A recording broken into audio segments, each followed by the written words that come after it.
عقیقے میں بھیلا گایا کاٹی، گائے کا حقیقہ جائز نہیں. کون بولے جی ہوتا؟ کوسی حدیث میں ملے جی تم نے گایا سے عقیقے کرنے کا؟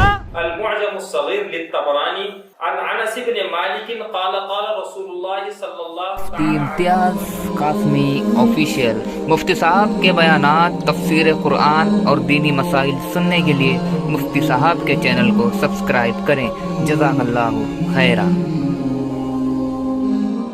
بسم اللہ الرحمن الرحیم. آدمی کے پاس جب علم کم ہوتا ہے اور احادیث مبارکہ پر گہری نظر نہیں ہوتی ہے تو پھر وہ اس طرح کی باتیں کرتا ہے جس سے امت کے اندر انتشار اور امت تشویش کا شکار ہو جاتی ہے. چنانچہ ایک صاحب نے حال ہی میں بیان دیا اور وہ کہہ رہے تھے کہ عقیقے کے اندر بڑے جانور کی قربانی جائز نہیں ہے، اور یہ بھی کہہ رہے تھے کہ 7 حصے کرنا یہ بھی کہیں سے ثابت نہیں ہے. لہٰذا آپ حضرات کی خدمت میں چند دلائل اس کے جائز ہونے کے متعلق پیش کی جائیں گے. آپ توجہ رکھیں اور مسئلے کو سمجھنے کی کوشش کریں. انشاءاللہ مسئلہ صاف طور سے سمجھ میں آ جائے گا. تو سب سے پہلی دلیل المعجم الصغیر للطبرانی جلد نمبر 1 صفحہ نمبر 150 عن انس بن مالک قال قال رسول اللہ صلی اللہ تعالی علیہ وسلم من ولد له غلام فليعق عنه من الابل او البقر او الغنم.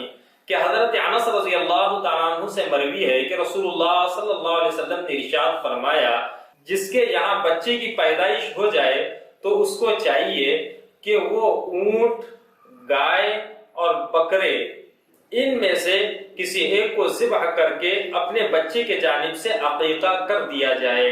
نبی کریم صلی اللہ علیہ وسلم نے جب اس کی اجازت دی ہے تو پھر بھلا کون شخص ہو سکتا ہے جو اس کو ناجائز کہے. دلیل نمبر 2 المعجم الکبیر للطبرانی. حضرت قتادہ رضی اللہ تعالیٰ عنہ کی روایت فرماتے ہیں ان انس بن مالک کان یعق عن بنیہ الجزور. کہ حضرت انس رضی اللہ تعالیٰ اپنے بچوں کا عقیقہ بڑے جانوروں میں ہی کیا کرتے تھے. 2 دلائل ہو گئے. نمبر 3 فتح الباری شرح بخاری جلد نمبر 9 صفحہ نمبر 593 فرماتے ہیں والجمہور علی اجزاء الابل والبقر ایضا وفیہ حدیث عند الطبرانی وابی الشیخ عن انس رفعه یعق عنہ من الابل والبقر والغنم. کہ فرماتے ہیں کہ جمہور کے نزدیک اونٹ گائے کے اندر عقیقہ کرنا جائز درست ہے، اور اس کے اندر 7 حصے کرنا یہ بھی جائز ہے. فرماتے ہیں وذکر الرافعی بحثا انہا تتأدی بالسبع کما فی الاضحیہ. جس طرح قربانی کے اندر 7 حصے کیے جاتے ہیں ٹھیک ویسے ہی عقیقے کے اندر 7 حصے کرنا جائز ہے اور درست ہے. اور یہ بات بھی آپ اچھی طریقے سے سمجھ لیں کہ قربانی واجب ہے اور عقیقہ نفل ہے.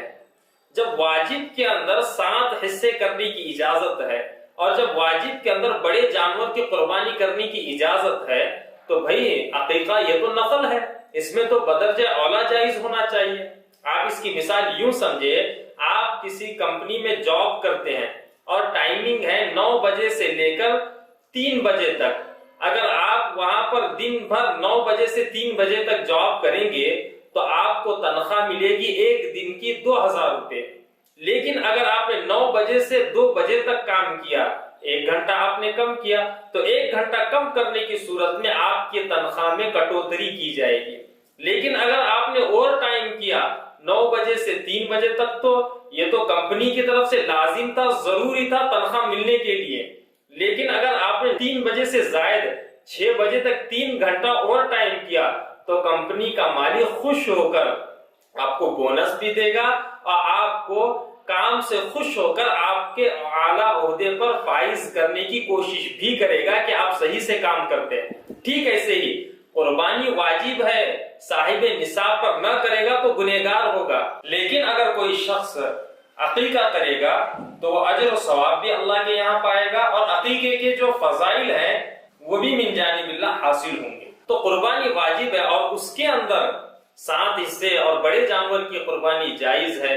تو بھئی یہ تو نفل ہے اور نفل میں تو بدرجہ اولا اس کی اجازت ہے. اور جیسا کہ فتح الباری کے اندر شرح بخاری کی جو ہے اس کے اندر خود ابن حجر اسقلانی رحمۃ اللہ علیہ نے لکھا ہے انہا تتأتی بالسبع کما فی الاضحیہ، جیسے قربانی کے اندر 7 حصے ہوتے ہیں ویسے ہی عقیقے کے اندر 7 حصے کرنے کی اجازت ہے۔ لیکن یہ حضرات جو ایک روایت پیش کرتے ہیں مستدرک حاکم بالصحیح، اس کی روایت پیش کرتے ہیں، فرماتے ہیں کہ نظرت امرأۃ من آل عبد الرحمن بن ابی بکر ان ولدت امرأۃ عبد الرحمن نحرنا جزورا، کہ عبد الرحمن بن ابو بکر کے گھر والوں نے نظر مانی کہ اگر ان کے یہاں بچے کی پیدائش ہو جائے تو پھر وہ بڑے جانور کے اندر عقیقہ کریں گی۔ جب اس کا علم امی عائشہ کو ہوا تو امی عائشہ نے فرمایا لا وللسنت افضل، نہیں سنت افضل ہے، عن الغلام شاتان مکافئتان وعن الجاریۃ شاۃ، کہ 2 بکرے یا 2 بکریاں لڑکے کی جانب سے اور 1 بکری یا 1 بکرا لڑکی کی جانب سے۔ تو ہم بھی آپ سے یہی کہتے ہیں کہ بکرے کی قربانی کرنا افضل ہے اور مستحب ہے، زیادہ ثواب ہے، مستحب ہے۔ لیکن اگر کوئی شخص گائے کی قربانی کرتا ہے یا اونٹ کی قربانی کرتا ہے عقیقے میں، یہ بھی جائز ہے، افضل الگ چیز ہے، جائز الگ چیز ہے۔ لہذا عقیقے میں بڑے جانور کی قربانی کرنا جائز ہے، درست ہے، لیکن بکرے یا بکری کی قربانی کرنا عقیقے میں یہ افضل ہے۔ جب تک کسی مسئلے کی صحیح سے تحقیق نہ ہو اس وقت تک امت کے اندر بیان نہیں کرنی چاہیے، کیونکہ بڑے جانور کی قربانی اور اس کے 7 حصے کرنے پر احادیث بھی موجود ہے، فقہائے کرام کی آراء بھی موجود ہے، اور ائمہ اربعہ بھی اس کے جواز کے قائل ہیں۔ تو بھائی اس طرح کی باتیں کر کے امت کے اندر انتشار نہ پھیلایا کریں۔ اللہ ہمیں مسئلہ سمجھنے کی توفیق عطا فرمائے۔